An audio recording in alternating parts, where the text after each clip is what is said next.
Name. Sensible, Best isn't dressed. it? Yeah, best dressed. Guest. Oh, thank you. Grant Lee was dressed. Do you go like this? Clap.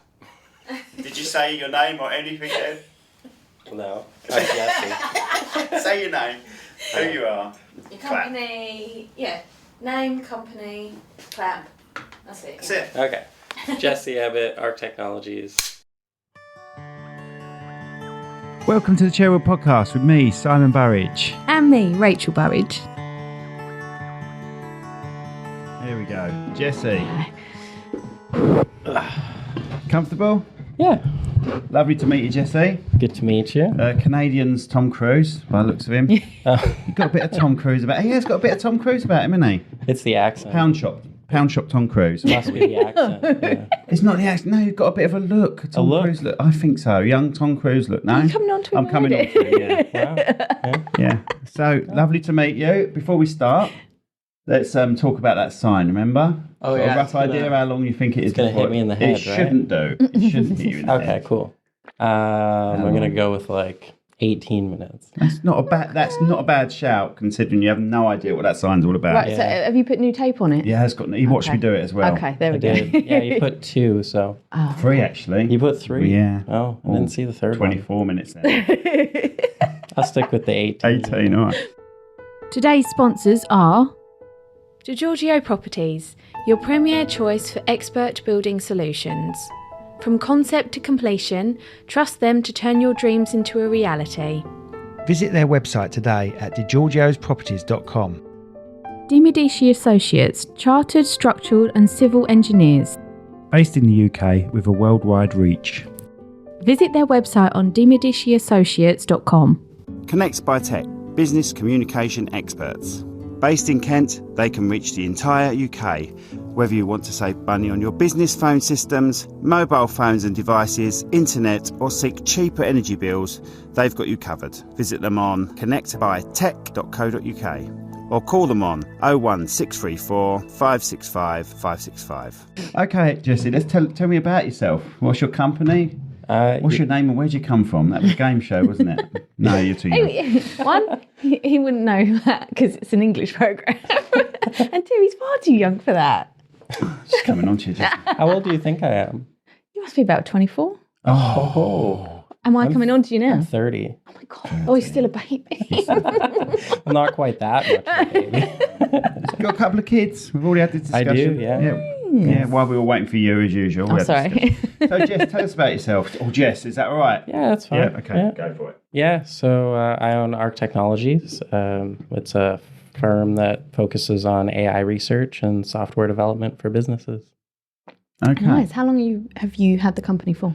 We've been incorporated for about 4 years, and I started kind of working on it about 7 or 8 years ago. Nice. So what got you into that then? What sort of inspired you to go down that route? Yeah. So back when I was young, like early 20s, I was working in construction, and I fell off a form and I broke my wrist.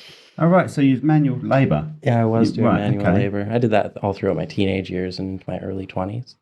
And then while I was sitting there injured, I was really bored. So I got on my computer and thought, what kind of jobs can I do from my laptop? And then websites and software development came up. So I just started studying while I was on workers' compensation. And then people started asking me to build these dashboards for them. Right. And then it kind of just snowballed from there.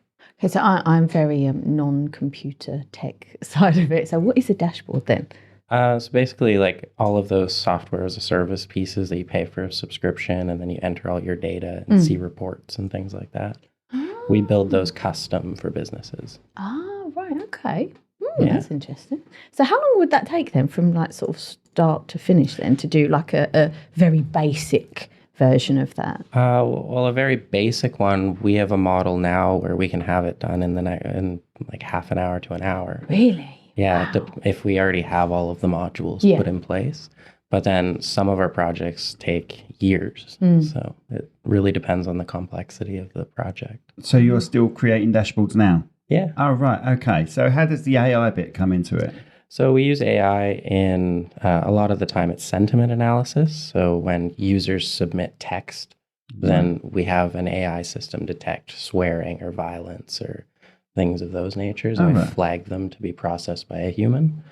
I see. Right. Other ways we use it is to try to categorize certain phrases. So we have one project that we've been working on that does basically inspections for vehicles. And then those inspections get text responses of like, is this vehicle safe to operate? Somebody will say, oh no, that's missing a tire or something. Right. And then we categorize the severity of the incident to determine how quickly we need to respond to it. Oh, Blimey. wow. Okay. So it's sort of AI, but operated or controlled by humans as such. All AI is, Yeah. though, isn't it? Yeah, I mean, there is fully automated AI systems, but the best way currently to use AI is to kind of be a supplementary tool to assist in processing. Because AI doesn't have its own brain to think yet, does it? AI is based on It's just math. human input. Yeah. Yeah, It's just math. It's it's the only going to constant be human input. artificial based on the information that's been given. Yeah. Yeah, so you take large data sets and then you basically train the model to draw lines through a graph. And that's essentially all AI does. Yeah, because a lot of people feel that it's self-thinking. In a way, it's not, is it? It's not at all. It's not at all. No. Because that would be full AI, wouldn't it? If a computer had a brain and made decisions on its own, Yeah. that would then be complete AI because it wouldn't need any human input, Well, right? the thing is, right, the way I see it, yeah, I understand where you're coming from. But we're only programmed based on what we're taught, in a way. Yeah. Well, See what I mean? it's an interesting debate. One of my favorite kind of thought experiments is how would we create a true artificial superintelligence? And I always think about it like mapping out each point of the brain. So your brain has your prefrontal cortex, which processes all of the information that it's being given really quickly and determines whether or not to use the fight or flight response or the logical response. And then, so in order to create a super intelligence, we would have to have first the prefrontal cortex, then have an emergency kind of operation if it triggers some sort of an emergency situation. And then otherwise, we would have to use the logical part and determine the next steps. But then we also need language processing, and we need math processing, and we need movement and all of these other components that humans do automatically that we don't really think about. Is it like even down to blinking, silly things like that we just take for granted. We don't even know we're doing it. Yeah. But it's the decision making, isn't it? As soon as you put empathy into it or emotions or anything, that's the side of it where you think, okay, if AI gets that, then it's And the Salvation Day, ability for AI it's Terminator. Yeah. And the ability for AI to even read emotion. We're actually pretty close to that. So in text-based response, Text, you mentioned that. it's a little bit difficult even for humans to determine emotion in text. That's But very if you true. have a video of somebody that's talking, AI is pretty good at determining the feelings that are a part of that. Facial expressions, Yeah. volume, Yeah, Speed. micro expressions. speed. Yeah. And then as we get better at that, we can also have appropriate responses built in based on what they're feeling, right? So you can simulate empathy. I wouldn't say it actually feels things, but it can simulate it to a point where humans wouldn't be able to tell the difference. Right, because it's still not quite there. I'm getting phoned up by someone that is clearly AI. You did it yesterday. Yeah, and I just fuck with it.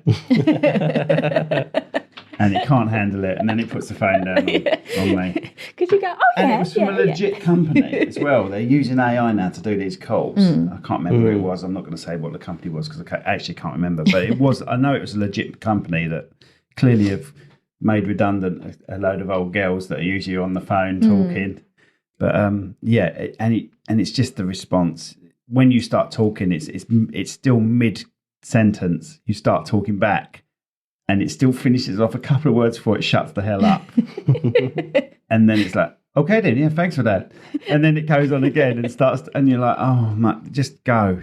So I just mess with it and start telling it stories about my weekend, and Yeah. and then can't handle And then it. it just goes, and then it hangs up. Well, those chatbots use you essentially predefine certain Replies. scenarios, Replies, right? yeah, And then yeah. predefine some replies. Yeah. Those aren't truly generative. Those are just trying to figure out the context of what you're saying and Yes. match it to something it already knows. So would it pick up on a few words or something that Simon said and then go to the next option or Yes. something? Or Yeah. it would work Yeah. like So, that then? it's got to determine scenarios of your reply. Yeah. And we'll try and work out Select what a one of those few replies you've gone words for. or something. Yeah. If I start Like talking about what I did the weekend, it's like, it's know going to what's going on. explode. it will probably pick one of them or repeat what he said before. Yeah. Yeah. See, I think the technology side of it scares me a little bit because Why? it's. I'm very naive when I say this because I don't truly know anything about it really. But you know, I look at it and think, oh God, it's going to be like the Terminator. Yeah, I get that a lot. A lot of people come to me and they're like, "Oh, it's just going to be like the movies, iRobot, or Terminator, or RoboCop." And He was in half of them. Right. But, I think about it and go, it's not really going to be like that. I mean, to get a fully functioning Android system that it operates on its own accord, you're probably 20, 30 years out from that. It's not something that's going to be tomorrow. I remember growing up, and my dad didn't know how to program. I'll say VCR. We call it a video, but it'd be VCR for you. He didn't know how to program that, And we were like, Dad, it's easy. You do this. I'm getting to the point now where she puts the timer on the telly to turn it off because, in theory, I just can't be bothered to learn it. But Rachel knows it. But I'm getting to the point where things are going to get slightly harder because technology is moving on. What I worry about with these AIs is, especially like that phone call I got, I don't think my mum yesterday would have, I say yesterday, for my call yesterday, I don't think my mum would have known that was a bot or, and which is fine because that was a legitimate company, but you are going to get some proper scams come up that sound really legit. Yeah. And that's what worries me more than anything about it. Yeah, and I think preventing scams is actually quite simple. A lot of what I teach people is anytime you get any sort of unsolicited message or call or anything from a company, look up the actual number, not the number that they give you, and then call them back. Ask for agent ID or ask for something like that. Exactly. I do the same thing with like the Canadian government when they have something to call about. Not that they very often call, but they do occasionally, right? And there's other ways you can protect yourself too. If the company should have protected information of you, give them little bits of it, right? So ask them to provide the first 3 of your social insurance number, and then you'll provide the last 3. Or ask them to provide the month you were born, or things that are not commonly able to be found. The way I look at it myself is if they've called me about something, if I needed it, I'd be contacting them. Right. That's the way I look at it. Yeah. So it's the same as someone knocking your door. So scams have always been going on. People knocking the door. You know. It's just advanced a lot. So, the way I always say to it, if I want something, I will come to you. Yeah. And I think one of common scams right now is like debt scams.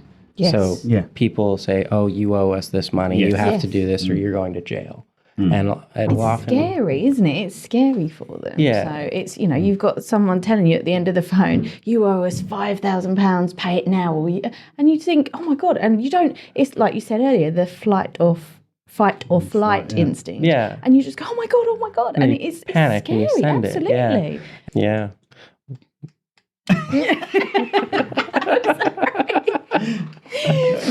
Yeah. I mean, at the end of the day, though, like companies aren't going to reach out and like demand money in a very hostile way. There's other procedures to go about, right? The other thing is most scams can be shooed away just by asking them who you are. Right? Yeah, it's techniques. I imagine that should be learnt in school now, really. Oh, it should be taught to Yeah. the general public for sure. Um, I know. a lot of ours come from HMRC, which is sort of like our tax, money, everything like that, like everything to do with wages and anything like that. And you get these messages through like, oh, your tax return says that you owe this much. And you're like, I swear it doesn't. Then you log on and you think, I shouldn't have logged on. So I delete it because I think, like you said, if they actually want me or want anything, they will call me and they will break it down and write to me and everything like that. And I think that's legit. But anything that says you owe this much from your tax return, I'm thinking, no, I don't. I really don't. I've got to be honest, even when I get an email from the lottery to say I've won something in the lottery, I will not click on the link. I will go to the lottery page and on the log app. in. Yeah, and those are some general rules, right? Don't click on links from people you don't trust. Double check the email anytime something looks suspicious, because you'll find like some email at some scam artist domain.com, right? And then it's something about if it's got like 120 people in the email, or if it's send to all or something like that. That's what we're always taught at work as well. Send to all. Don't open it. Any attachments that look dodgy, don't open it. Anything like that. Yeah. And also, like, again, if they can't verify who you are, then don't talk to them. Yeah, absolutely. And if you really are concerned, hang up and call the legitimate company. Don't call back the number that called you. Right? And do your research. Yeah. Perfect. Right, I want to talk about AI and the future of AI in a bit more detail in a minute, but I want to talk about you and your life. Oh, God. Tell us about how you got to be a builder and construction. I thought you were going to say to be born then. I was like, that's too much. Too much detail. Yeah, I don't want to. So from baby onwards. I can just see the pain in your eyes from the past. Oh, thank you. Yeah, Hayden let you in on I'm that. sure there's a story there somewhere that I want to try and get out of you. Yeah, I mean, I grew up in a fairly rough home, and it wasn't glamorous by any means. I was fairly poor when I was growing up. I also got very angry with the world when I was in my teen years and dropped out of school for a while. So which I find hard because we always see Canadians as really nice people. So I was going to say, this is you over in Canada, Yeah, right? yeah. Okay.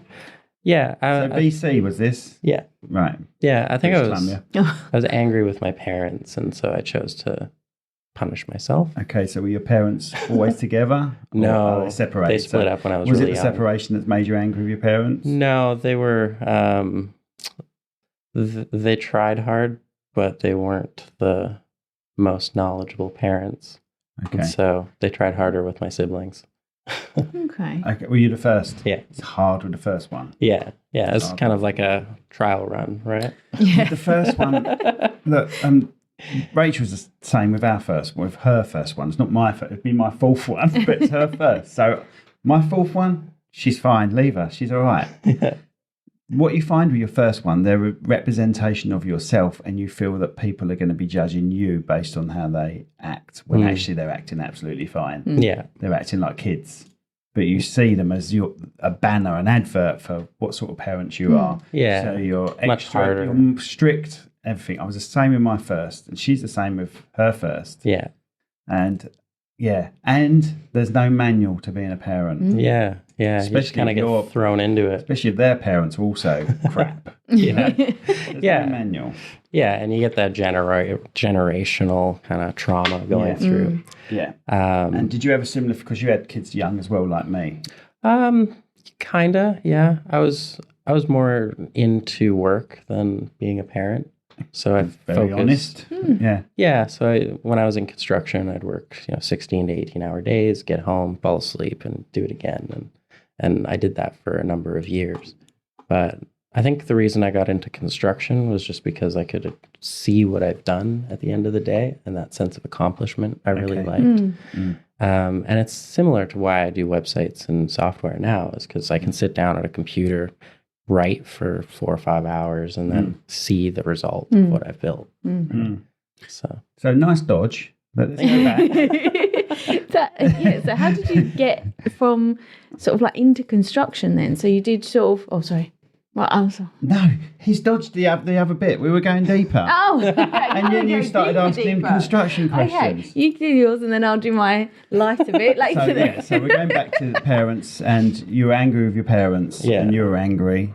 Sure. And so what sort of age we're talking? Early teens? I think most of my childhood, yeah. Right, okay. Yeah, well into my teens, yeah. And That's hard, isn't it? Being like that in your teens as well. Sort of like you're repressing, and then you're sort of like angry at the world, like you said, Yeah. and just like, no, this is I'm doing this now. Yeah. So. And then it takes a lot in like later on. It takes a lot of self-reflection to take responsibility for that. Oh, absolutely. Yeah. So Absolutely. So when did you start working on yourself? Yeah, I'd probably say like early 20s. Early 20s, right. 20, 22, yeah. Was Okay. there something that just clicked, or did you really have to think something needs to change? Was you or... rock bottom type thing? Yeah, I was kind of at that stage where, nothing was really going right. I had a broken wrist and, I felt really sorry for myself, and I was sitting there being a victim. And at some point I just decided, you know what, I don't want to sit like this anymore. I want to do something about it. And then I got introduced to Tony Robbins and Dean Grazios and all of these other life coach style people. Right. And it really clicked with me. So how did you find them? You just at home? I was just on YouTube. Oh, right, okay. Started looking up things like motivation, and Yeah. you start scrolling and that stuff kind of comes up. And you found them and then contacted them yourself, or did you just watch their... For the first while, I just watched them. Then a few years into my self-development journey, I ended up doing a Tony Robbins seminar and kind of advancing and getting life coaches and dealing with counselors and all of that kind of stuff. Mm-hmm. Yeah. So do you have a number of life coaches, or do you just have Hayden now? Currently, I just talk to Hayden, and I feel like it's different now because we both are kind of on equal ground. Yeah. So we both kind of bounce ideas off each other. Yeah. So did you ever counsel him, like in the morning? Sometimes, yeah. When you're sitting there going, He does take it though, Yeah. Hayden. He does take it. He I've does. counselled him before. Yeah. Yeah. He probably thought I was talking shit. but it's you. I don't want to say, but he's got stuff on his mind from his Sure. past as well. Well, we've had him on the podcast and we know his background. Yeah. And that's something that you can't just forget overnight. It takes a lot of self-reflection and mindfulness almost to get over that, It always right? involves overthinking. Most of the time it involves overthinking. What do people think of me? What do people think of me? And I said, you're just not important enough. Which you In a sometimes nutshell, just aren't. it's- yeah. I think, Not important enough. I think one of the lessons that I learned out of it was if you ask yourself a dumb question, you're going to get a dumb answer. Because I do that all the time. well, your brain, and part of my AI development journey has been understanding the brain a lot more. And the brain, it's just a device that wants to validate thoughts and come up with answers, right? So if you say, oh, why does this always happen to me? Your brain's going to go, oh, well, because you're shit and you do all this. And, and it's going to give you the reasons why things always happen to Because you. you've asked a negative question, it's going to give you negative responses. And it doesn't even care what negative or positive is. It's just trying to validate your thinking. So if you ask yourself questions like, how can I accomplish this? You're going to get much different answers than, why does this always happen to me? Yes. Right? Yeah. Brilliant. Okay. So that's how. Can I ask my question now? I suppose you can. I'll allow you to answer. So what did you have to then? So you studied at school and then you dropped out, and then you sort of just found construction, or you sort Did of he say he thought? dropped out then? I dropped out of high school, yeah. All right, okay. I did construction because I wasn't living with my parents by about 13. All right. And then I needed some level of income. So I kind of bounced around with different trades for a while. And it seemed like every time I got good at a trade, they'd be like, you're too smart to be here. Go do something else. Can I ask where you was then from 13? I was living with friends and an adoptive family. And Okay, so you're just bouncing around different places. yeah. Oh, that's hard. Yeah. It's better than being at home. Oh. Oh dear. So are you in contact with your parents now? I am with my dad. Right. Okay. Yeah. Yes. So construction, I'm going to take it back to my question. There's Sorry. me trying to go really deep. There's you just trying to go. Sorry. So Good then, host, bad then you host. just everyone then just said you're too good for it. So that must have been again Yeah, a it was. positive knock almost, but still is a knock in Yeah. itself. That It made me feel like I didn't really belong anywhere, right? And I found that, things came really easy to me, but I would be doing things like doing Pythagoras' theorem on doing an angle instead of just grabbing the tape measure and measuring the angle. And they would notice those things too and try to make me do things the easy way. And to me, it was easier to do the math. to do that, yeah, right? of course. So, yeah, after I broke my wrist, it was a natural transition to find something that was very math focused, as math was always one of my favorite things.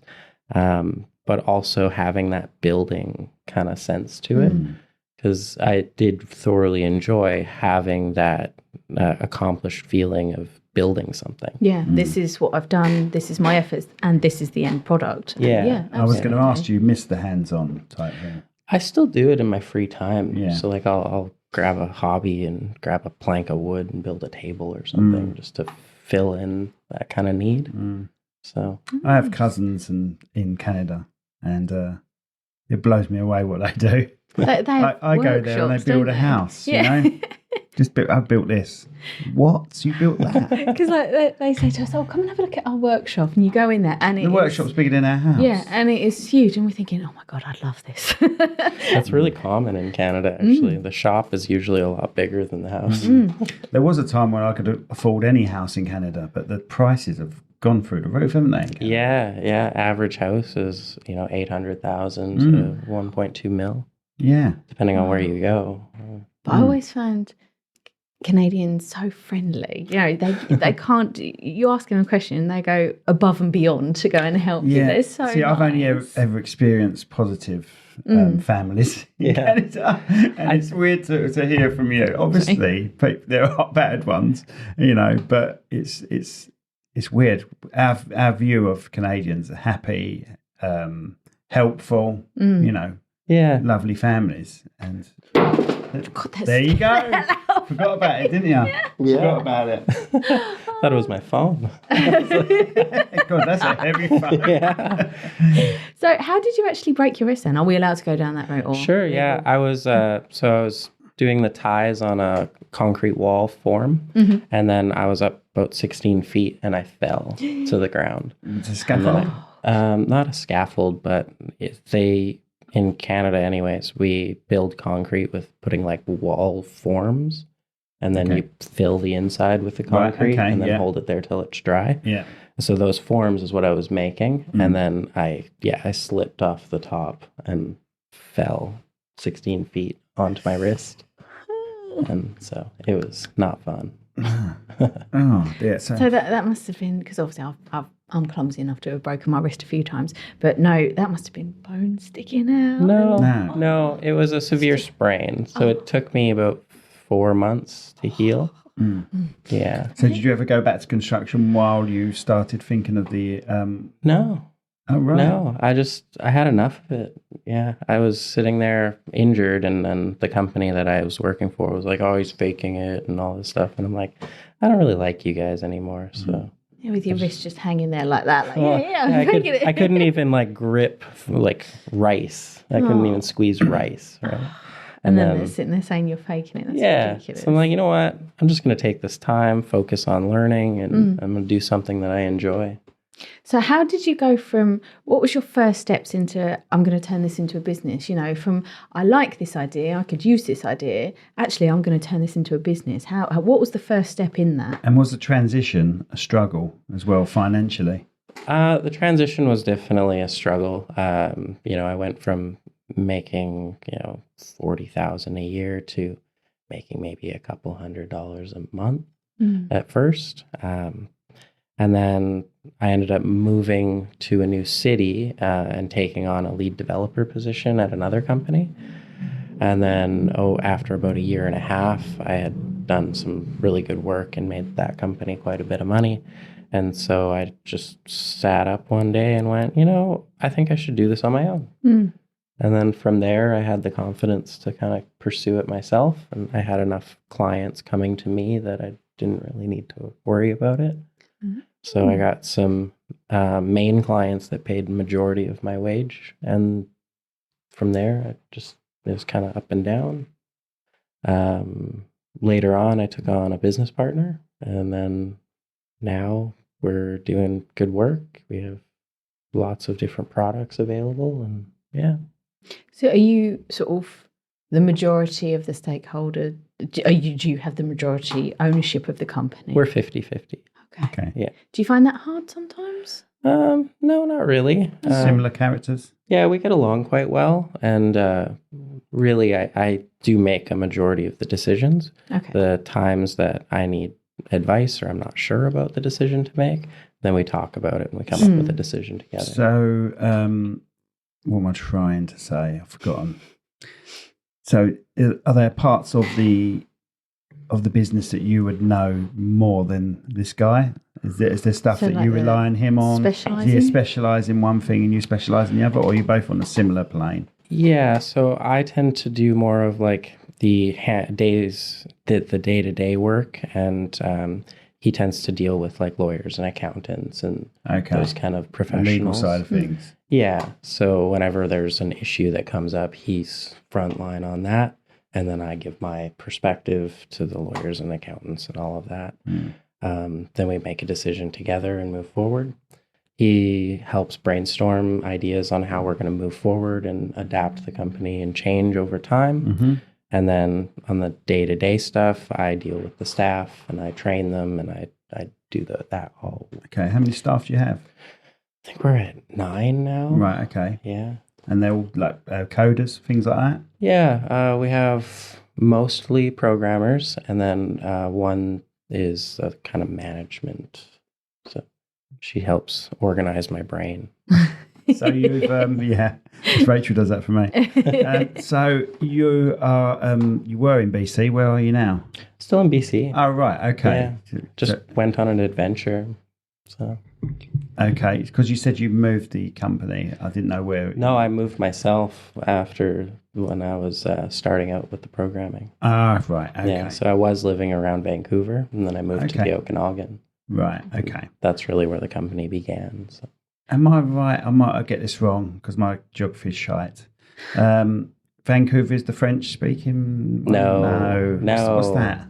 That's like Quebec. Quebec. And Yeah, of course it is Ontario Quebec. Yeah. all those Easterners. So Vancouver's west and up a little bit. Yeah. Yeah, West Coast, right near the border of the U.S. Oh, right. Okay. So. Yes, I think I've landed in Vancouver. Would I have landed there to go skiing? I don't. Why are you looking No, at me? I'm I was- asking. Going skiing. Yeah, would I have landed You there? definitely would be going skiing in BC. Yeah. Oh, right. No, well, I've done Banff.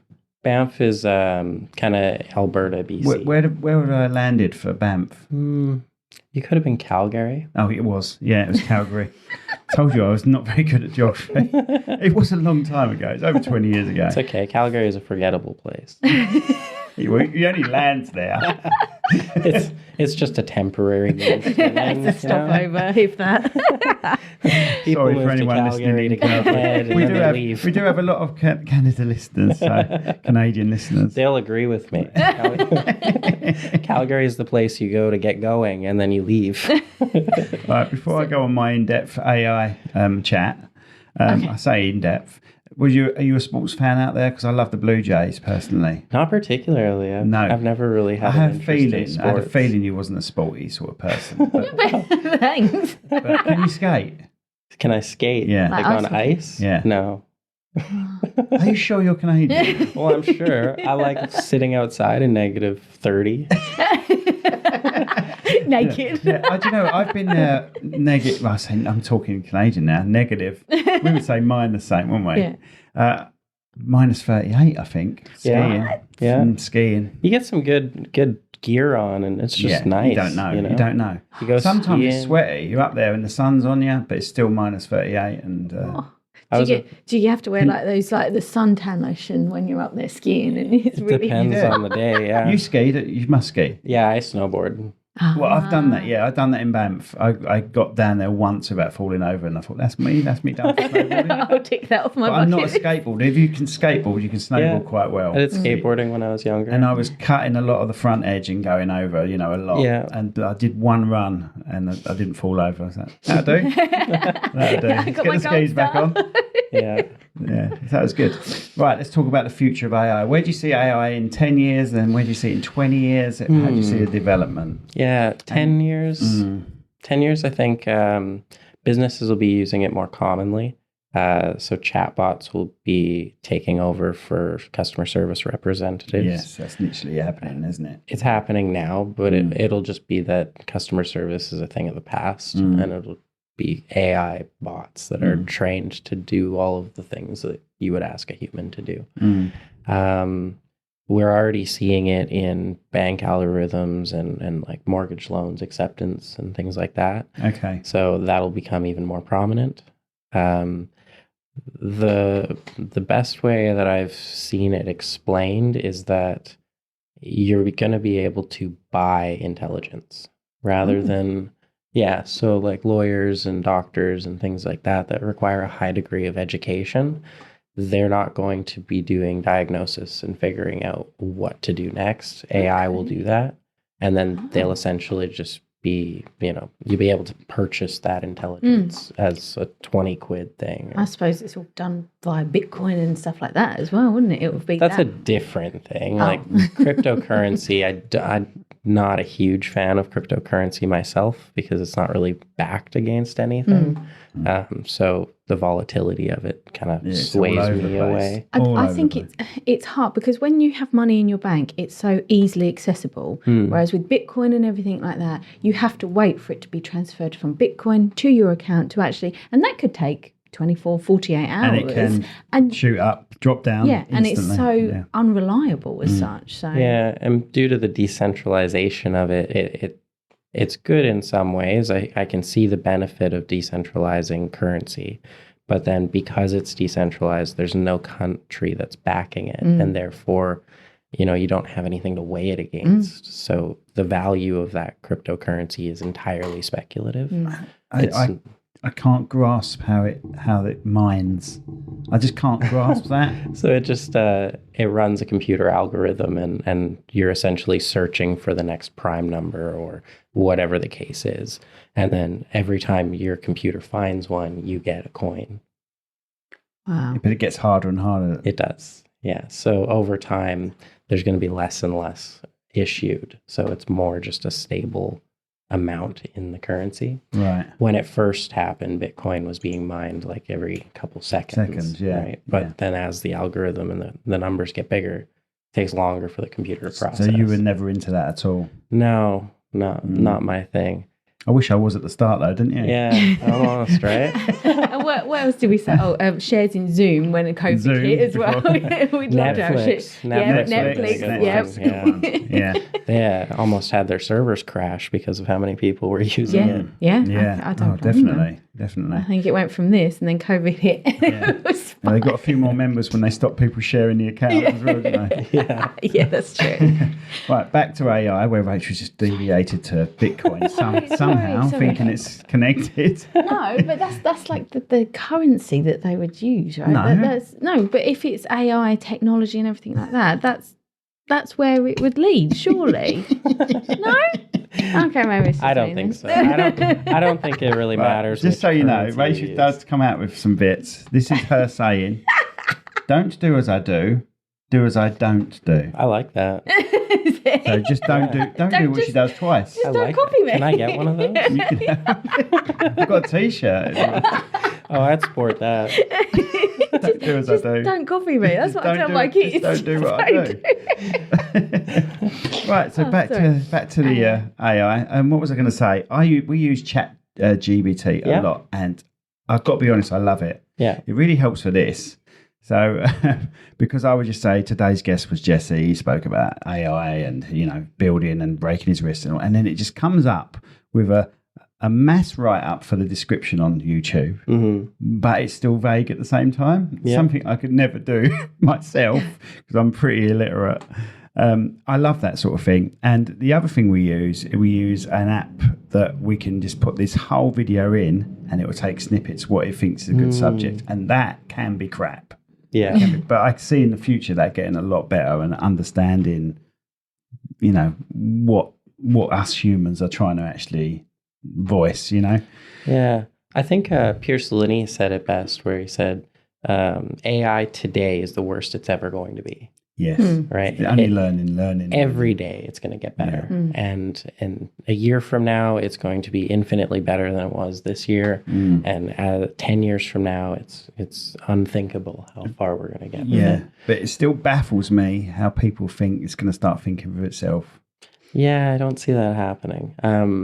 Even if in a hypothetical sense, we used AI in robotics to do policing or something like that, at the end of the day, it's still bound by the limitations we assign it as developers, right? So we're not going to end up in a in a pattern where the RoboCop goes, oh, yeah, why am I listening to these humans? Like that's not how math works. It's not going to come to its own because conclusions. it's thinking for itself, and you haven't given it the code to think for itself, right? Yeah. That's what I have a problem with the letters AI, artificial intelligence, because it isn't. It isn't. It isn't, is it? Yes, sir. Not It's the not way we coming up with its understand own intelligence. faults. It's not coming up with its own faults. It's coming up with what it's been taught. It's coming up with categorized patterns of data. But going back to ChatGPT, I can see it going one of two ways. It can either make you lazy and not think about it, or it can make you try and think outside the box for yourself because you're reading this information. And for example, if I know I'm sending an email, sorry, I'm just going to put that there. If I am sending an email, I'll say, right, this is what I want, and almost bullet point the information I want. And then it will come up and I'll read it and I'll think, okay, I like that idea. And I like the way that you can just say to it, add in another bit, and it will, or make it shorter, and it will. It will literally do it there and then, which is amazing. But then when I'm writing normal emails now, I try and think, okay, what would ChatGPT say in this situation? But in a way that I don't have to then go and ask it and get up the app again and then type all the information in. If it's just something simple, I sort of think, okay, I've had an email before where ChatGPT has suggested this sentence. I'm just going to use that sentence. So I can see it going one of two ways. Either it's going to make people really lazy, or people It's going to help them with their English. Yeah. Unfortunately, humans are lazy and they're impatient. And everything we have. We want now. When I was growing up in the 80s, everything is just to make your life, to get it quicker. Like access movies quicker even.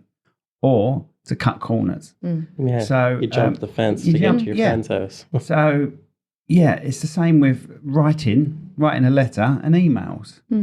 It's just a part of growth of us, I believe, you know. Yeah. I think my favorite way to use ChatGPT is like I'll have an idea for a new app or something like that, and I'll tell it what my idea is, and then I say, give me some more ideas to go with this. And then I'll pick one or two things that I like out of that and go, okay, I like this one and this one. Let's come up with a business plan around this. And then it'll start writing out the kind of the outline of the business plan. And then I'll read each section and go, okay, in this section, let's do this. And then it'll flush it out more. I'm like, okay, that looks pretty good. But in here, we need to figure out a monetization plan. This is what I'm thinking. And then it breaks it down a little bit better, right? It's really helpful like that. I think it's so hard sometimes to get all the ideas written down without... Because when you start writing, I don't know about you guys, but when I start writing, I get so involved in like one section of it and then I've forgotten the next section. So if you just bullet point the ideas down, like you said, it then helps you and then you can develop that section, then develop the next section. So I love it. I love it. Yeah, and especially in writing blog articles, right? You kind of give it like a good paragraph of what you're looking to write about, and then it'll fluff it up. Yeah, so absolutely. That's exactly what I do. So every time one of these is released, I create a blog, but I basically copy and paste the YouTube description and say, turn this into a blog. Yeah. And it does. Yeah. So you can't fluff then. I find that's your problem. I find too. It's time. It's laziness. Yeah. I find too, like ChatGPT is useful especially if you are one of the domain experts, right? If you don't know what you're talking about, it's not going to help you. Yes. No, that's right. Absolutely. Right. You've got to give it some information. If Yeah. it's so vague, it's just going to go, I don't know. The thing is, the ideal thing is you want people to listen to the podcast or watch the podcast.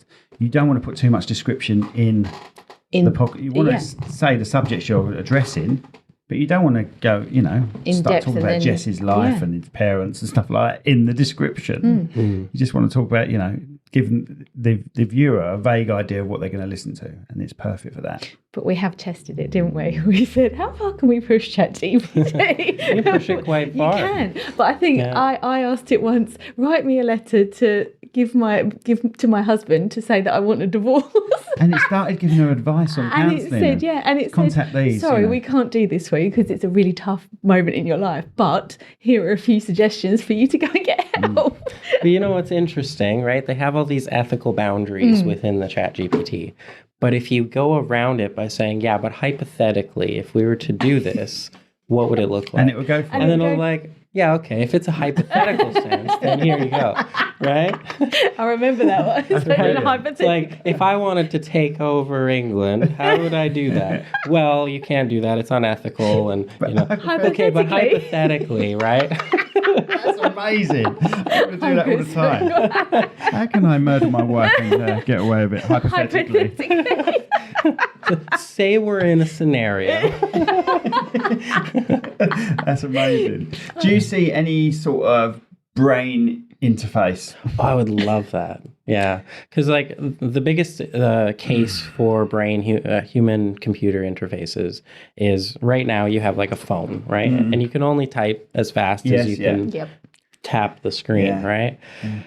If I could sit with a computer chip in my brain, connected to my laptop, and I just had to think and code existed, I would be so wealthy. Dude, I don't want people to know what I think. No, I don't want, because I would need a do you want to send button and are you sure button and do you want me to check this first You button. need that 10-second, you can actually get that email back if you want. You need that. I need that. But the throughput of having a computer-human interface in your brain, or even having like a tertiary layer to your brain where you had AI in your thoughts, right? That intrigues me because, if I'm thinking about it, it'd be like having ChatGPT, but having it available to you. And it'd be like, oh, by the way, it's almost 10 o'clock. Go to your meeting. Or, hey, you have this to talk about. What about these topics? Yeah, and can you see that? I can see it. There has been a connection to the brain now, isn't there? Because disabled people can sort of move a mouse around now and things, can't they? Yeah. So Neuralink is one of Elon Musk's companies, and they've been doing some really good work with that kind of interface. They have been able to have people that are not able to move any of their limbs be able to play video games and use a mouse and do those kind of things. Having it to the degree that you could just think and have words appear on the screen, we're not quite there yet. What is it using? Eyes or something? Is it using the movement of the eyes to link onto? I think it actually was getting from the brain. I think it was actually processing from the brain, because Which is amazing, isn't it? they use like a CG machine or whatever, the pads on your head. Okay, so if ECG type thing. Yeah. if there's a chip in your brain, computer chip, There's one on your shoulder. everything with a chip in it can be hacked, surely. Sure. So the software to protect something that's in your brain must be, the security side of it must be I think it's sky high. perfect. And that's Sorry, the I'm with that reason. lady. Sorry, I was with that lady. I got hacked. And that's the reason that I don't think it's going to become widely adopted. But there is surely going to be people that are going to want to do it, right? My dad went to a seminar at the O2 a few years ago. This was a few years ago, and it was all about technology and everything like that. And he said there was a company there that did a presentation that had computer chips in your wrist, and you could pay for things like it was like a bank card. Yeah. You could literally swipe your wrist. Yeah. And I said, but the crime that like people trying to then get that out to, so it wouldn't be scamming your card as such, it would be physically removing this I chip think and they would using probably this chip. it'd be more likely they just duplicate it like a car key. You know, rather than cut your hand off, there'd be technology that could be able to see that. People would be able to do that though. Yeah, crime but what would I'm that- saying is it'd be easier for them to just scan the area, Swipe it. find it, And then duplicate it rather than cut your wrist Well, off. NFC, the chip that's in your Yes, in your phone, yeah, card yeah. and all that, it's called near field communication because it's essentially a magnet. That's what it is, and it doesn't have a charge until a reader comes in contact with it or within a few centimeters. So it's very small. You can't just scan an area and find it. It's Okay. right. It has to be within proximity Okay. of that magnet. I'm going, She's looking at me like she's a smart ass now. But we do there is NFC devices that are embeddable in your skin, similar to any other embeddable pill or medication. Is it like my pacemaker's got one? I don't think your pacemaker would have an NFC. It might actually. Yeah, but they There was basically technology. when they tested me every year, they put what I can only describe as a computer mouse because it looks like one. Yeah. Just stick it there and it takes a readout. Yeah, it would be either an NFC, probably RFID is more likely because it'd be powered. Yeah, well, this has got it's got a battery which lasts 12 years. The last one, wasn't it? Yeah. So That's another interesting innovation that came out of China recently is nuclear powered batteries. yes, the size of a nickel. Yeah, they could last 50 years. 50 years. Power your phone Really? without charging for 50 years. And well, imagine that What's the application in a disposable, though? drone.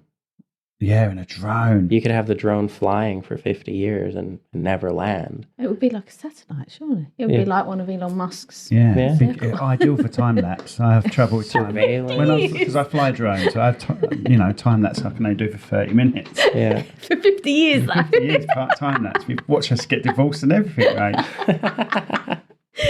Different men come into the house. No, yes, you can. Yeah, that's amazing. So that's just recently been developed, hasn't it? But Yeah. what are the implications on that with nuclear?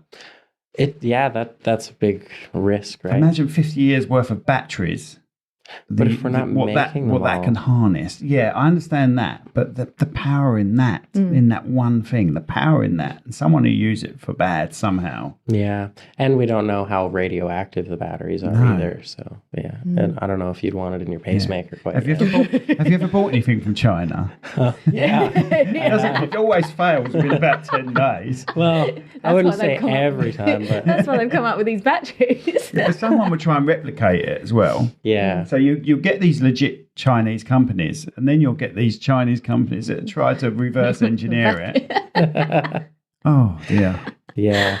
I don't think we're going to be using it in a pacemaker anytime soon. no, it's all right. No. I think people will be a You're little fine. weary of that. A pacemaker knocks out 1 volt, I believe, when it's running, when it's working. And I'm just wondering, those watches you get, movement watches. Yeah. I wonder if they can generate enough to be. Oh, I'm sure your Power in a watch takes pacemaker. more than a pacemaker. Surely. Yeah, but those self-winding watches are all mechanical, aren't they? They're not actually. They're not creating a voltage. I don't believe.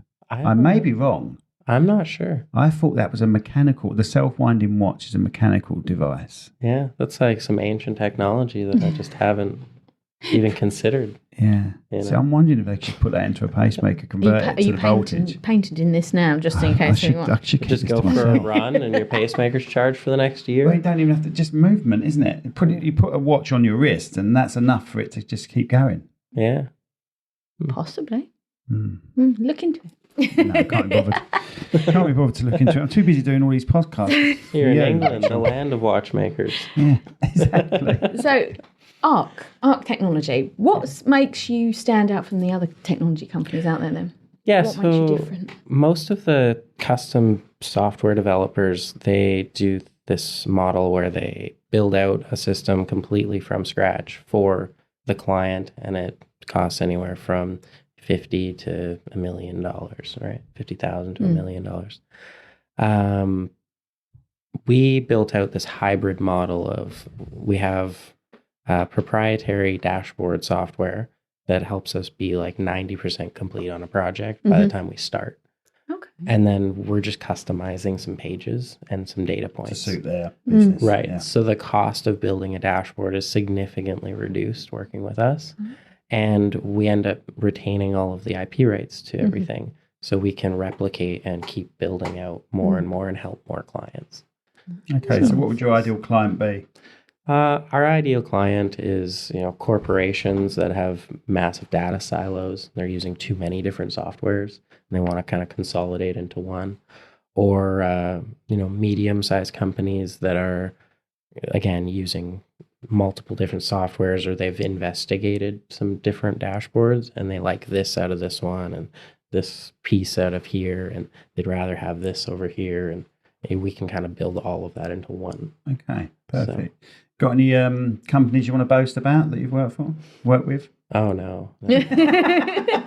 No, I wouldn't want to do that. Okay, fair enough. So how do you stay up to date and, above the curve almost? How do you stay relevant almost with all the technology that is available to you? Yeah, so that's a big challenge. Biggest ways that we stay on top of things is being a part of the notifications for new in development features for Chrome and for iOS and Android, and then reading up on blogs about new ideas, being part of the AI communities, and just experimenting with things, coming up with new ways to process information and report information. Nice. So it is almost like a blank drawing board, really. Sometimes you can sort of say, okay, this idea has just come out, or this idea is formulating. Let's now take it here, or is there a way we can take it here? And that's quite exciting. Do you do that as a community usually? Yeah, I mean, the community of web development is very open. Like, a lot of us just believe in open source information. And so, if you go on to Stack Overflow, for instance, it's a strong community of people who really just want to help. They have no incentive to provide that information, but they just want to. And I find, in every group, there's people that don't really want to help, and they're more just trying to be trolls. Right. But then there is a strong group of people that are there to support others. And that's what I like about the groups. So. Brilliant. So where do you envisage your company? Where do you envisage ARC technology in 10 years, 5 years? Yeah, I really want to advance into robotics and do more of the kind of robotic process automation. Manufacturing type thing? Not necessarily manufacturing, but building up prototypes and then hiring other companies or licensing that information to other companies. Being kind of the forefront of AI would be really a lot of fun. Being able to build AI systems that others have not been able to do is a goal of mine. So, yeah. Do you almost have like a notebook that you think, I could, and you write down little ideas and sort of think about it and sort of think, I could take that somewhere, or I could develop that, or I could do this, and just constantly. No, I have under lock and key. I have a folder in our shared drive, and it's Jesse's brain. And there's just loads of ideas put in there. It's just documents upon documents of Jesse was up at 3 a.m. typing. That's the time, though, isn't it? It is, right? Everything's quiet. You go outside. It's nice and cool. When I come up with comedy ideas, it's always the middle of the night. But sometimes it's best to just get it out of your brain. Otherwise, you just constantly think about it, right? And you just think, how could I do this? Just get it on paper, and then you can always come back to it at a later date, right? Yeah. Sometimes I have dreams. I think they're going to be amazing stories. In the night, they were amazing, and then I wake up and I'm like, that is utter rubbish. Utter rubbish. He's telling me, I'm like, the 1 in 10 ideas are good. 1 in 10 good ideas are great. So have you got anything in the pipe? Or you don't have to say it. You can just say yes or no. But do you have anything in the pipeline like that you development plans? Yeah. Yeah, I have a few different ideas. I'm currently working on a white paper for artificial general intelligence. So what's general intelligence then? He just lost me completely. Basically artificial intelligence that could be applied in any use case. So right now you have to build an AI system directly for the use case. Yeah. And it doesn't really do good outside of it. So if you build an AI system that's really good at playing chess, it's not going to be very good at playing checkers. Okay. Okay. So Right. But if you have an artificial general intelligence, you'll be able to take that and it'll be able to learn any task that you assign it. So it's sort of It's more simulated. searches the internet type thing and works out this sort of stuff? It would be using a combination of reinforcement and like reinforcement learning. So similar to how, we learn how to play a game, we learn by losing, right? Okay. And then we win one, and we're like, oh, that's how I won. And then you have new strategies. God, I bet that would only have to lose about 4 times before it's a master. That's not true, actually. Really? AI loses much more than humans. Really? okay. Yeah. So in a model that's doing chess, it'll play games against itself hundreds of thousands of times. I wonder why it loses more. Is it because it's got no imagination to change something? No, I think it's because it's defined in the code to only learn at a certain rate, whereas Okay. humans adapt very quickly to things. Yeah. AI doesn't adapt very quickly. Mm. It learns very gradually. And I mean, in computer years, it takes no time at all. But we don't see all of the hidden Of course. effort. I see what you mean. Yeah. So Yeah. for us, it's worked it out really fast, but its attempts are in Yeah. the millions. Yeah, Yeah, exactly. yeah. Yeah. Yeah. And it it's can probably attempt a way million- more than we could. Yeah, it attempts 1 million in about a minute. Yeah. Yeah. Whereas we could never process anything that quick. We just sort of go, oh, I've lost. Okay, I'll try this next time. And then next time Yeah, we yeah. think, oh, I remembered. And that could Yeah. be 3 months, It's like when we play badminton with each other yesterday. There's one position she just cannot hit it back on. So yesterday I was telling her I'm going over to that back corner every time. Yeah. And I said, but eventually you'll get it. And you did, didn't you? Yeah, you eventually got it. And that's the thing about the Terminator idea, right? Is, we are superior to these computers. If you tried something 10,000 times, you'd be very good at it, right? If you sat there and did something 100,000 times, you'd be a master at it. In the same way that AI, after 100,000, 1,000,000 attempts, it's getting pretty good at it, right? But it takes far more attempts for a computer than a human. I see. Okay, brilliant. Excellent. Anything else you want to cover? Yeah, I don't know. You guys are running the show. I I'm loved just- it. I was so No, surprised. really into it. Yeah, really good. Any questions, Rach? No, You done? I think I've answered them. Really enjoyed having you here. Thank Thank you you for flying so all the way much. over from Canada just to be on this Oh, podcast. yeah. So happy to do that. Yeah. I'll be back on my 8.5-hour flight. When do you head back? The 27th of May. Oh, right. Okay. Ah, so we've only got a few weeks left. Yeah, like 2.5 weeks. Wow. 3 weeks. When am I heading out? Not the 27th, Next week. 17th. Next week. 10 days before. Oh, I'll see you there. And you're going to Toronto. Yeah. Don't you like Toronto? No. No, it's so flat.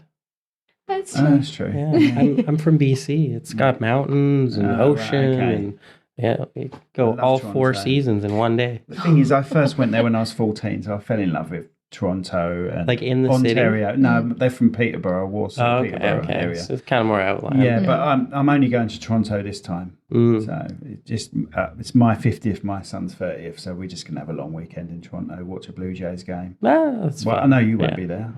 No. And it's also like 3,000 kilometers away from my house. You thought you'd have put the effort in and walked down. I just don't like baseball that much. If he did, he would be there. But we don't. That's why we watch Blue Jays. Yeah. Should go to Vancouver during hockey time and join a riot, Oh, God. Yeah, they take that seriously, don't they? They've rioted a few times. Yeah, Yeah. it's crazy, isn't Seems it? like half of downtown gets destroyed every time they lose. Oh, It's my God. unbelievable, isn't Which it? is pretty sad, really, because they lose every year. Yeah, us Brits are known for football with hooliganism, and what do we do? Just smash up a street once in a while, don't we? And they do it every time they lose. Yeah. And you think they'd be used to it by now. Yeah, they've never won in ages, not even 30 years or something. They've never won the Stanley Cup. Oh, right, okay. Yeah.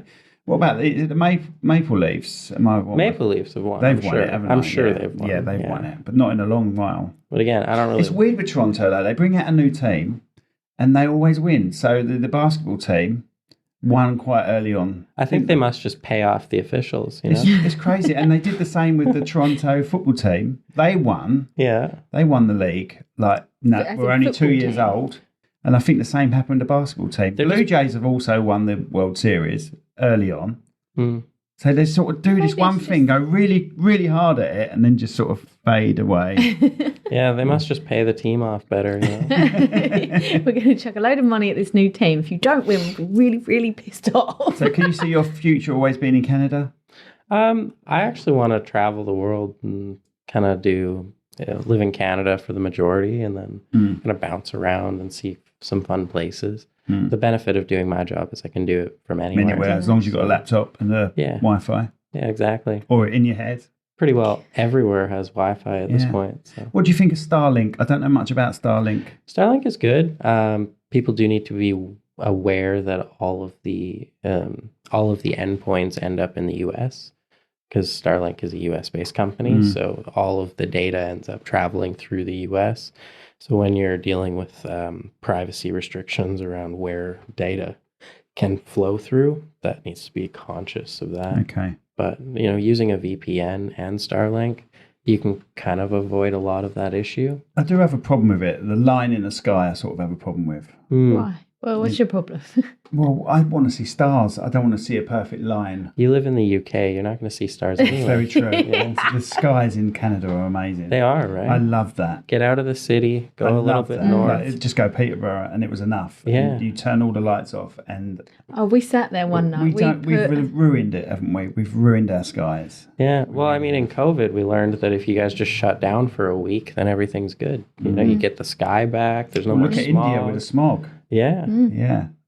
But we went to Canada and we literally laid on their decking on like the padding from the chairs, and we looked out and we spent hours out there, didn't we? Even the kids did. Watch the space station go over. It's amazing. Yeah. Check out Jasper. I've been to Jasper. Yeah. Yes. Go at night and just stare at the sky. Yeah. Beautiful. Amazing. Jasper. Listen to the Whistler. Listen to the elks yelling. Yeah. Do you know what? When I was in Canada, and this is hilarious actually, well, I think it is, I was 16, 17, and went with my cousin. I just finished my first year of my apprenticeship. Just went over with my cousin who was a year older than me to see my family. And it was only Peterborough, so it wasn't too far north, but we saw the Northern Lights. Oh, yeah. So annoyed. And because we were 16, we really didn't care. But actually, it was a real rare thing that far south to see the Northern Lights. And her family... We've been chasing it for nearly 20 years to go see them every time we go somewhere. Me and my cousin went to bed. And I remember my aunt shouting up the stairs, if you're interested, it's flashing. And we went, yeah, whatever. Yeah. And we didn't realise we were seeing something really rare. Phenomenon that was. So I suppose you've seen the Northern Lights a few times. I've never seen it. Actually. Really? I've There never. you go. So Canadian, he's not seen it. And I I've seen it. rarely stay up that late. So, funny though, I've heard if you use exposure on your camera and you hold it open for a while, it's you'll probably be able there to all the see time. it a lot more commonly. It's very faint to the naked eye. The first time I went to, it must have been Iceland, we went out on this tour and they said, we'll pick you up at midnight. And we were like, okay, then you get in this Jeep and they literally take you to the middle of nowhere and it's pitch black and I have my camera on. And they said, right, it is over there. You won't see it, but it is there. And I actually had my camera and I did long exposure, that sort of thing. And there was the tiniest, and I mean, it looked like a fly going past the screen, but it was a tiny green fleck. And I was like, yep, that might be it. That might be it. And that Probably was an airplane. Yeah. It was so small and so faint, but you do it on long exposure and it is there. It is there. Yeah, I heard if you go north, like the northmost point of British Columbia, go to Alaska, go into the Yukon, Northwest Territories, that's where you're going to see it most. Because the farther into the Arctic Circle you get, the better exposure you get to it. I mean, we've had it on the odd occasion down in Cornwall before, haven't we, from here? Scotland a few times, but never seen it. So you hate sport, you're Canadian, as we know. I didn't say I hate it. Just don't do it. It's not my thing. So do you do any hunting or anything like that? I do, yeah. Ah, right, okay. Yeah. Now we're talking. Why? And Because you bears. hunt. Have you ever come across bears? I have, yeah. Right, let's tell us a bear story. I love bear Oh, stories. okay. So a few years ago, I was going bow hunting for a deer. Oh, excellent. Yeah. Right, so you're a bit of Joe Rogan in you. Well, I guess. But, Yeah. So What would you do like that on a horse or? no, I don't know. Like Bow what? hunting. like on your feet. Not, just not walk to look along. like bow and arrow. Oh, okay. Yeah, like a Why compound would bow. you need a horse for it? Because the land is huge. Horse would scare away the bear. That's true. Yeah, the land. It doesn't have to go over the whole of the land. It can just walk a bit. I've never hunted in my life. I have no idea. So you think hunting involves you having to use every square inch of the actual country you're in? No, You're not allowed to hunt out of a helicopter. but that would be cool. That would be fun. I think you could in the U.S. I think they'd let you. Yeah. But anyways, Sorry. I'm out trying to look for a deer, and I'm out like all day getting sunburnt. And I'm standing behind this bush waiting for them to come through this little valley area. And I heard some rustling. So I pulled the bow, got ready, and I'm waiting there. And then the next thing you know, this bear pops out from behind the bush about 10 feet away from me. Okay, what was it? It was a Brown? black bear. Black, right, Yeah. okay. So They're quite timid, Yeah. you know. They're not scary. They can be, but they're usually not aggressive. So I'm like, damn it, I don't have a bear tag. So I put the arrow away. I don't have a bear. Tag. Yeah, you have Right. to, when you go hunting in Canada, you have to buy the specific tag for each Oh, right. animal. So you would have the you would have license. taken the bear, yeah? I mean, 'Cause I've had bear burgers. They're delicious. yeah, it tastes like pork. Right? Yeah, delicious. It tastes like pork. So anyways, bear's like 10 feet away from me. And I look at it and I'm like, damn it. And I got all discouraged. And then it like looked at me and took like one step towards me. I'm like, no. Don't you do that. And it like, oh, damn. And then ran away. Yeah, you've got to stand your ground, haven't you? Yeah, you just kind of yell If at you were it. to run, it will sort of come You don't back. want to. You don't want it to chase you. No. I wouldn't turn your back to really any wild animal. So what sort of wild animals does Canada have that are worrying? Mountain lions. Yeah, Oh, mountain lions. they're assholes. Yeah, But you have to be in the mountains, So I have you ever- presume. you to would see them. think. You would think. Yeah, you would think. So have you ever come across one of them? While I was driving, yeah, Okay. I was driving home one night and it crossed the road right in front of me, stopped in the middle of the road, stared at me for a minute, and then just kept on. And So if you were walking up that road, would you be in trouble? Shitting yourself. yeah, so with mountain lions, you're meant to be very aggressive and big and yelling. And if you turn your back to them, they will attack you. And if you're small or a child, they will definitely get you. Jesus. But- Is there a lot of people lost to mountain lions in Canada? I don't think that there's a huge number of people. They don't tend to go after people. They'll probably just do it if they feel that they're in danger. Yeah, or you're around their cubs or something. That's the problem. That's the problem Yeah. with bears as well, isn't it? They're only Yeah. aggressive if they're taking their cubs with them. Yeah. And sometimes they just don't want that situation either, so you just stay still and they'll go past. Yeah, I think most animals, they don't really care to get into some sort of aggressive situation. Mountain lions in particular, they're predators that hunt small prey. So they're going for the easy kills Yes. to go lay under a tree somewhere. Right.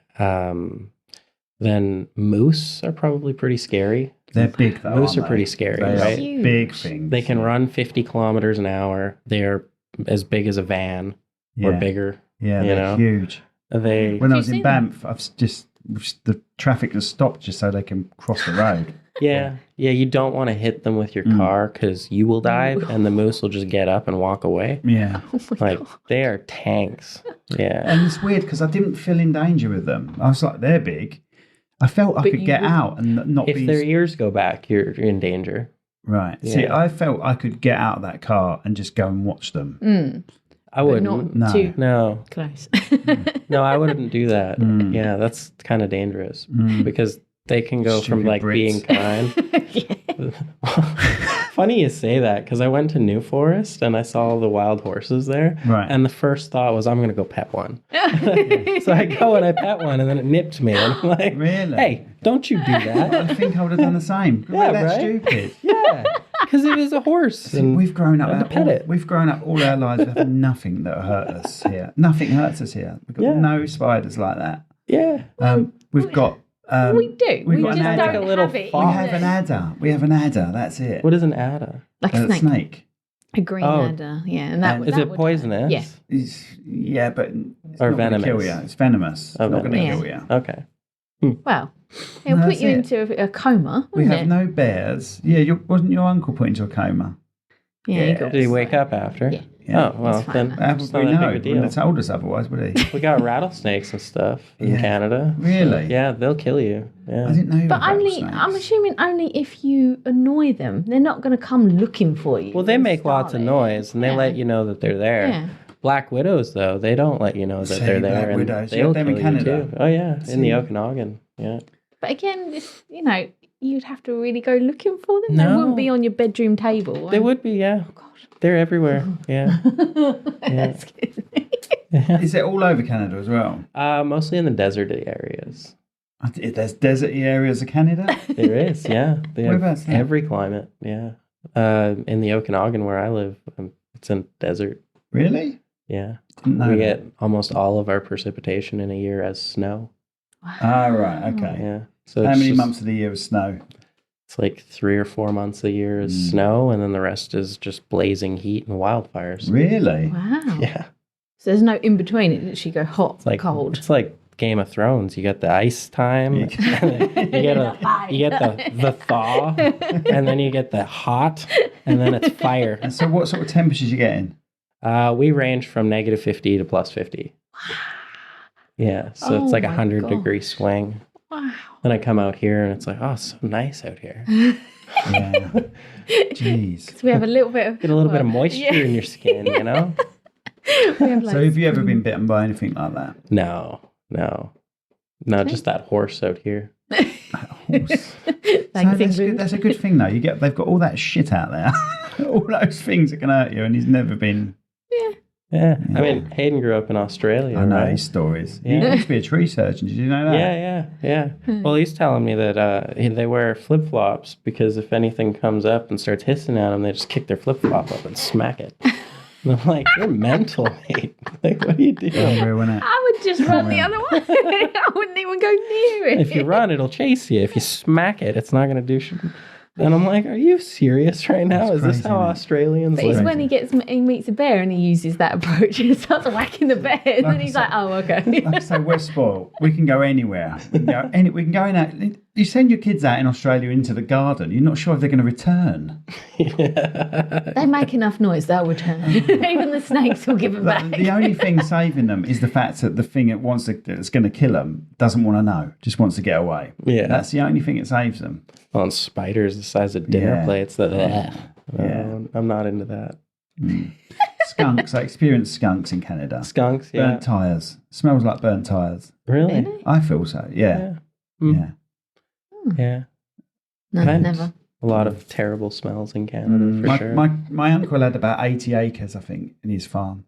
And you could see turned over rocks. We used to go looking for bears, but we never find anything. But you just see the rocks turned over. You could hear wolves, which was cool. Wolves don't really give you that much hassle, do they? Once again, if they're feeling No. like they've been cornered. We've kind of maybe. chased them out past a certain elevation. Right, okay. So anything below, I think it's 1,000 feet, they're not allowed there. So it's just open really? season all year. Okay. Yeah. Because what was the plant out there that we went hiking and they were like, "Oh, Poison literally ivy. poison ivy," Mm. that we don't have over here That stuff either. can be Poison lethal, ivy. can't it? It's a big rash. Yeah. And the Yeah. rash spreads. My cousin's son, so my second cousin, he started clearing it out bare hands, and it literally Destroyed his it hand. destroyed his hands. His hands were just like his skin had gone completely. Yeah. But that's crazy, isn't it? Doing it like that. But then And it spores really easily, doesn't it? So you Yeah. can literally just, like, the wind would take one bit and then it'll cover another Yeah. field and it'll do, Mhm. yeah, that's horrible stuff. And poison oak down in Southern California as well. What's that? It's similar to assuming it's poison the same, ivy, yeah. but it's what do we get? Stinging nettles.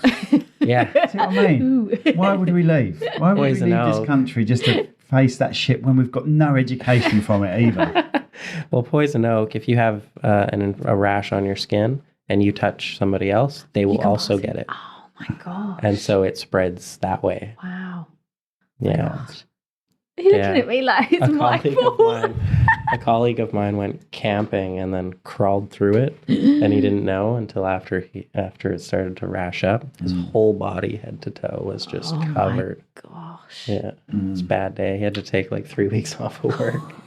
Yeah, I suppose because if he went into work and started touching people, then everyone would get it. Yeah. Oh Yeah. my God. See? Rachel's considering This is vague, but she's considering going to Austin, Texas, which I mentioned to you, and you was like, "Why does she want to go there?" You like barbecue? Yeah. Okay. It's just the heat. It's the weather. It's the weather here is depressing. Sure, but It you is could get depressing. heat and weather like in tons of places. You could go to the Lanzarote. Yeah. Yeah. Well, what's wrong with that? I spent a week there. That was nice. Yeah. It's too close. too close to close. home. Yeah, she says like if we're going to It's 4.5 hour flight away. Yeah, but if we're going to move from this country, we move from this country. What, to Russia? Oh, no. Definitely when it gets too cold. It's the same as Canada. It's too cold. We're the same. See, I've considered Canada a lot in my life, just because of Well, you won't now because of all the but now wildlife out there. lions. Oh, you'll be all right. Yeah, Be brave. yeah. Canadians are a tough people, you know. Yeah. We aren't. No, we're just Texas might not be your place then. gun. Alberta's basically the Texas of Canada. Oh, right, okay. Yeah. There's no gun laws in Alberta, though, is there? I mean, sorry, there are gun laws In all of Canada, you have certain federal licenses restrictions.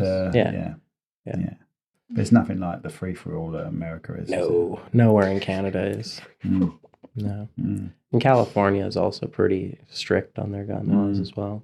Each state has their own specific And yeah, laws. it's like different. Every state's different, isn't Yeah, it? it's interesting. You can drive Tax laws through. are different and everything, aren't they? Yeah, and you can drive through and just have like such a different experience in each county. Yeah. even. Yeah.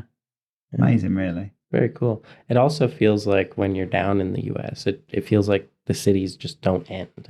Like it's just one thing and it just evolves into the next one. And Oh, I see. Yeah. You know, there's no sort. You can usually a gap There's somewhere. no isn't Yeah, there? there's no border gap. almost to say Yeah. you're in a different country. yeah, there's no like farmland breaking it up over the highway. It's like you're now 3 cities into this drive, you know? Yeah.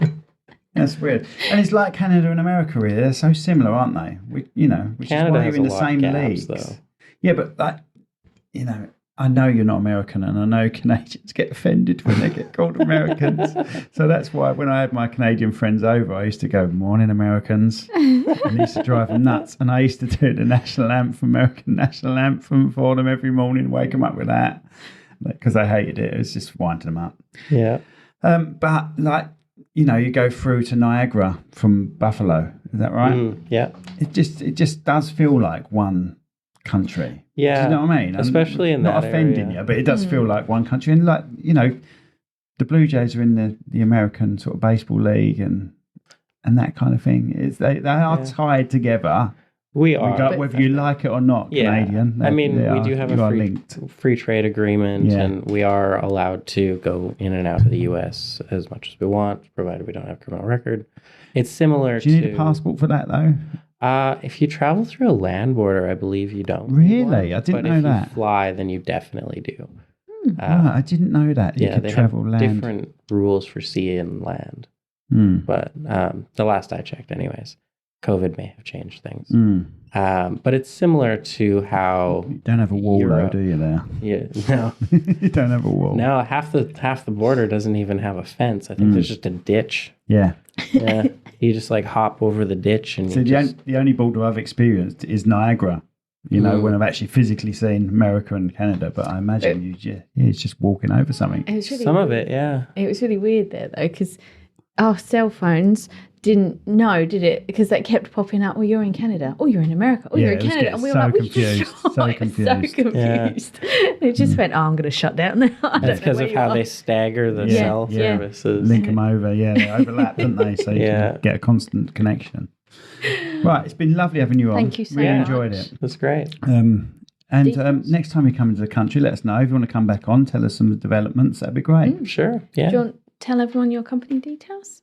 Company details. How people find you? If there might be someone saying, "I need that guy, need that business." You can check us out at arctechnologies.ca. Perfect. Simple as that. Simple as that. Perfect. Nice to meet you. Good to meet Really you. enjoyed Lovely it. to Really meet Good you. to meet Thank you you. so much. Thanks, and thanks for the listening to the podcast. I don't know why I say all this rubbish. We just usually end it on the handshake, but I don't know why I've started talking. Anyway, thanks for listening, and see you all soon.